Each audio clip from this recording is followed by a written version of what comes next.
కేవలం మరియా గర్భంలోనే ఎందుకు పుట్టాలనుకున్నాడు యేసుక్రీస్తు?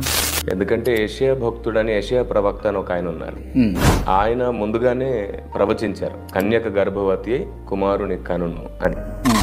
ఇప్పటికీ కూడా కన్యసుతాయ నమః అంటూ మన గుడుల్లో కూడా తప్పకుండా ఆ మాటని ఉచ్చరిస్తారు. పంచగాయాయ నమః అనే ప్రస్తావిస్తారు. కాబట్టి కన్యక పుట్టడం, 5 గాయాలు పొందడం, మన కొరికే మరణించి తిరిగి లేవడం, ఇలాంటివి ఎన్నో సంగతులు మన పెద్దలు నమ్మారు. మన పెద్దలు నమ్మిన దాన్ని కరెక్ట్గా ఆలోచిస్తే ఈ వివాదాలు ఏముండవు. అందుకే నేనేమంటున్నానంటే దేవుడు ఒక్కడే, ఆ ఒక్కడే సమస్త సృష్టిని చేశాడు. చూడండి, భూమికి ఒకటే సూర్యుడు, ఒకటే చంద్రుడు.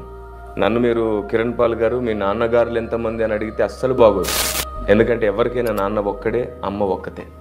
అదే నిజమైతే ఈ సమస్త సృష్టికి దేవుడు ఒక్కడే.